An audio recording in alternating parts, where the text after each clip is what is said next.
As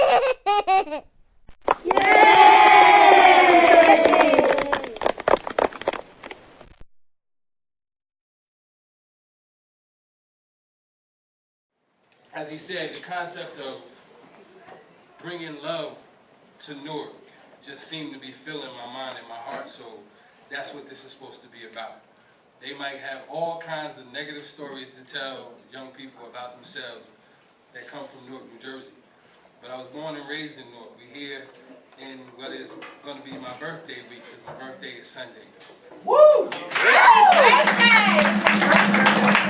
And I'll be 43 on Sunday, so I don't know these streets of Newark with the understanding that I really almost resented what folks had to say about Newark and Essex County, because I know this is the place that I was born and raised, and when they want to talk about it like it's negative, and I'm feeling what the mayor had to do to Conan to go step to him and say, hey, straighten out that joke and stop telling all them crazy jokes about my city. You know, it is the mayor's city, but it's our city too. It's all your cities, you know, and this is your county, and you should be proud of it. So that's part of why I wanted to put this New Jeru Truth concept together, so we let each other know, and then go out and tell and let the world know that Newark, New Jersey, a.k.a. New Kingdom of New Jerusalem, is a righteous place. And we can take that righteousness out there and share it with everybody else. I feel me?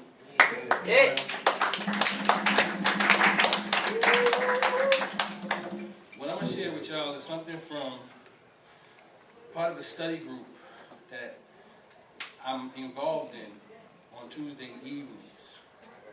We read a section, and this is the study group is for the Baha'i faith. I'm not sure how many of y'all is familiar with it, but the founder of the faith, his birthday was just yesterday. Baha'u'llah was born on November 12th, and I'm going to share some information that has been shared with me, with you guys, this time, about this individual that is known as Baha'u'llah.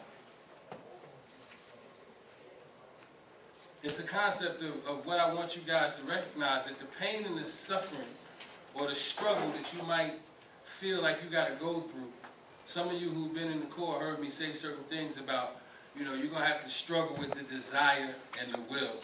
Your desire to, or your want to stay in bed during this winter season of the Corps. You know, y'all might want to stay in bed where it's warm, even though y'all know y'all got to come out to get here to your classes, you know, by 8:30, 9 o'clock. So you got to fight that desire to stay in bed and come and be here to be in class when you should be, so that you could do the work that you need to do to improve you. But this story is about how Baha'u'llah struggled in the face of all of the atrocities that was levied against him, to be the example that mankind needed, to understand that through that struggle, you're going to persevere, but it's the beauty of that struggle is what's going to make you whole, what makes you human, which will also help you see your own divine nature. The ancient beauty hath consented to be bound with chains, that mankind may be released from its bondage, and hath accepted to be made a prisoner within this most mighty stronghold, that the whole world may attain unto true liberty.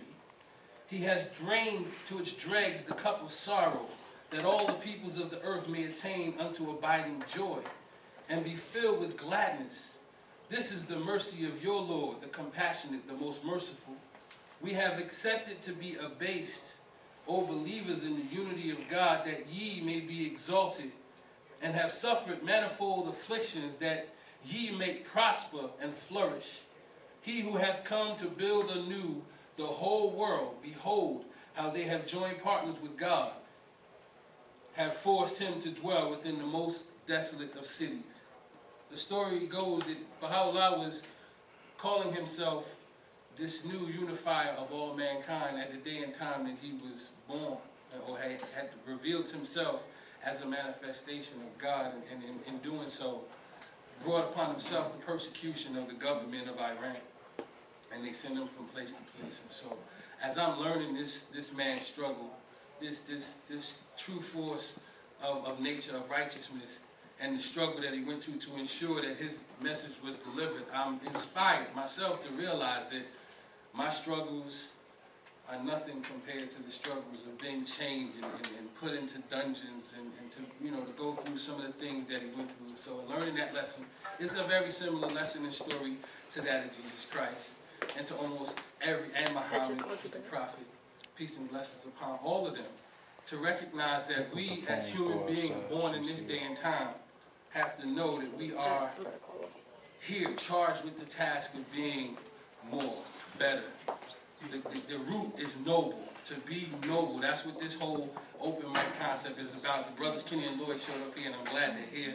They have an open mic in New York on the final Friday, the fourth Friday of every month, called the Urban Juke Joint. And the Urban Juke Joint inspired me to make sure that this becomes something that inspires y'all to be noble, to be sovereign, to recognize that your God-given right to be positive and pure is yours, and you keep it and you share that with the world and everybody else. And so on that, I'm going to just grant you God with peace, and I'll be back later.